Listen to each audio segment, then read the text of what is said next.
So, the Rwanda bill got passed last night amid all the criticisms, amid all the infighting from both sides and within Home Party ruling. And here it is. The bill has been passed. However, this doesn't explain or doesn't get away from certain things I kind of wanted to speak very briefly about. The first is that apparently five bodies were recovered from the English Channel from people from trying to cross it. So you could almost argue that just because the bill has been passed, it doesn't necessarily mean to say that it's going to stop people from trying to cross the channel or from seeking asylum. So that's the first thing that people kind of need to be reminded about, is that for just you could almost argue this is almost like a prototype version of net zero. The idea is that for every five or so migrants that get deported to Rwanda, there'll be just as many coming in. So, well, that's technically, if you're interested in voting for reform and for the idea of net zero immigration, well, there you are. That's what it's going to look like. Try and get back to me if it's what you thought it was going to be, or whether it's going to be effective whatsoever. So there's that. The second thing as well is that for some reason, and you probably already know the rhetoric by now, the Tories are somewhat under the impression that this is somehow going to win them the election. I hardly see why that is. You may remember I even said a couple of weeks ago that I had an interesting slogan for current affairs right now, and that is Starmer for Britain, Sunak for Rwanda.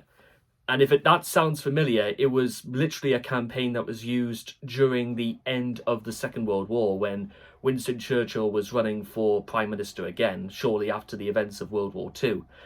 So make of that what you will. The other thing I wanted to just sort of like point out is the fact that, well, outside of the fact that it isn't going to stop people from crossing the channel, and who on earth is going to be paying for the tickets to send people all the way to Rwanda?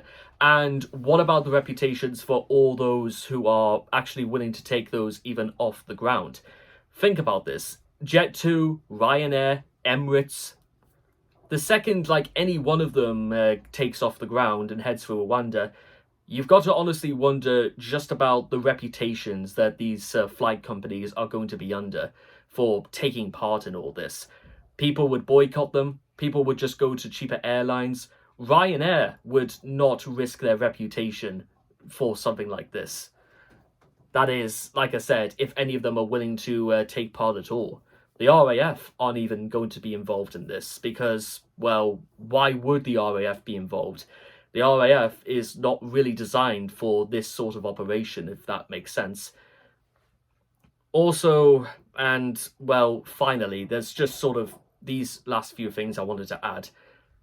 You may remember, tell me if you remember the little orange-haired fellow, Carl Pilkington, who was great mates with Ricky Gervais and Stephen Merchant for many years. Well, Carl Pilkington once made an interesting remark saying that if we started eating polar bears, they would not be endangered. And that got me thinking about what somebody else said in relation to this, is the idea that if the Tories, they were going to be paying out of their back pockets for this operation, they would be dealing it with a lot more degrees of competency than just having the taxpayer bail them out. So make of that what you will. If we were more responsible, or rather the powers that be who had all the money and had all the power, if they had the authority, well, they do have the authority, but if they had the responsibility and the accountability to do all this, then, well, that would be a different matter. Then the burden would not be on the taxpayer, if that makes sense. People can afford to fly to work, but they can't afford to carry out something they set in motion. And bear in mind, this government, this Tory government for the last 14 years has had prime ministers who've ostensibly raised the burden for families, also had prime ministers who broke their own rules and the taxpayer had to pay them out of their debts. And now we are expected to carry the burden for something that, once again, we had no vote on whatsoever. We had no. That's the thing about, the reality for ordinary working people, ladies and gentlemen, is that we have no power, we have no authority, we have no say, and we have no control, and we have no way to exercise any one of these things because we don't have them, because we have no vote. Welcome to... Life is sometimes extraordinarily unfair for people, ladies and gentlemen, and you think that was bad. What about those 5 people who died in the channel? You have to... I mention them because you also have to bear something very, very important in mind, ladies and gentlemen, and it's this. It's not the same as it is for them. If we were in... Imagine if we were in that position. If we were trying to seek asylum, as though we were trying to just seek a better life in this country, and we were willing to risk our very skins just to do it. That's the sad fact of this, ladies and gentlemen, is that you think some people have it bad, but what about those who are very much risking their lives? And all to say that, well, no, there's no way, because like I said, just because the bill has been passed and all the rest of it, that whatever happens or doesn't happen in July, is it actually going to stop anything? Things are just going to continue, except it's going to cost us more money to have this put into motion. Because as I said before, ladies and gentlemen, there is still a very nasty out of sight, out of mind attitude to all this. As if the second you abolish migrants, then you've abolished poverty and inequality. But I reckon, ladies and gentlemen, all this talk is going to lead to surprisingly very small results.